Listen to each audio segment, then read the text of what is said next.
D8 news కి స్వాగతం. ప్రకాశం జిల్లా దర్శి మున్సిపాలిటీలోని సాయినగర్ లో తెల్లవారుజామున దర్శి సర్కిల్ ఇన్స్పెక్టర్ ఆధ్వర్యంలో కార్డెన్ సర్చ్ నిర్వహించారు. ఆ ప్రాంతంలో ఎవరైనా అనుమానితులు గాని గంజాయి నిల్వ చేయడం గాని జరుగుతుందనే అనుమానంతో కార్డెన్ సర్చ్ నిర్వహించామని పోలీసులు అన్నారు.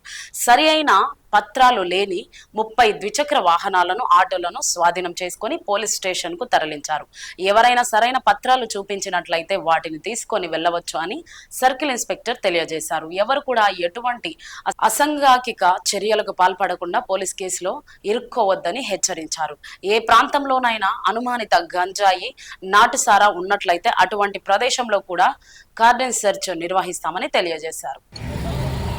ఈరోజు గౌరవ ప్రకాశం జిల్లా ఎస్పీ గారైన శ్రీ ఏఆర్ దామోదర్ గారి ఐపీఎస్ గారి ఆదేశాల మేరకు మన దర్శి మున్సిపాలిటీ పరిధిలో ఉన్నటువంటి సాయినగర్ ఏరియాలో కార్డన్ అండ్ సెర్చ్ నిర్వహించడం జరిగింది.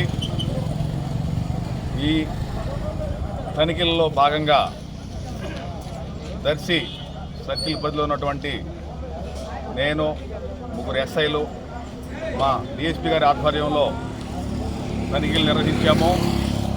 ఏదైనా అసాంఘిక కార్యక్రమాలకి ఎవరైనా పాల్పడుతున్నారనో, అలాగే నిషిద్ధమైనటువంటి వస్తువులు అంటే గాంజాయి, సారాయి అట్లాంటివి ఏదైనా ఉంటాయని వాటి గురించి తనిఖీ చేశాము. అలాగే చాలామంది ప్రతి ఒక్కరికి కూడా ఇంటికి 1-2 బళ్ళు కూడా 2 వీలర్స్ ఉంటున్నాయి. ఆ 2 వీలర్స్ వల్ల అజాగ్రత్తగా ప్రయాణం చేసి ప్రాణాలు కూడా పోగొట్టుకుంటూ ఉన్నారు. ఆ 2 వీలర్స్కి సరైన పత్రాలు ఉన్నాయా లేదా అనేది కూడా వెరిఫై చేశాము. ఈ క్రమంలో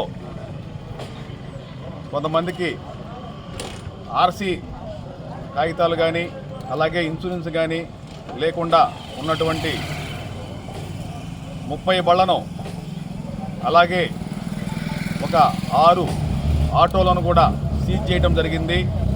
ఇవన్నీ కూడా తదుపరి చర్యల కోసము మేము సీజ్ చేసి దర్శి పోలీస్ స్టేషన్కి తీసుకెళ్తా ఉన్నారు. వాళ్ళు వాహనదారులు ఎవరైతే ఉంటారో సరైన ఆధారాలు చూపించి వాళ్ళ వాహనాలను రిలీజ్ చేసుకోవాల్సిందిగా సూచించడమైనది. ఎవరైనా సరే అసాంఘిక కార్యకలాపాలకు పాల్పడుతూ ఉంటే ఖచ్చితంగా అటువంటి వారిపైన కఠిన చర్యలు తీసుకొనబడును. Thank you.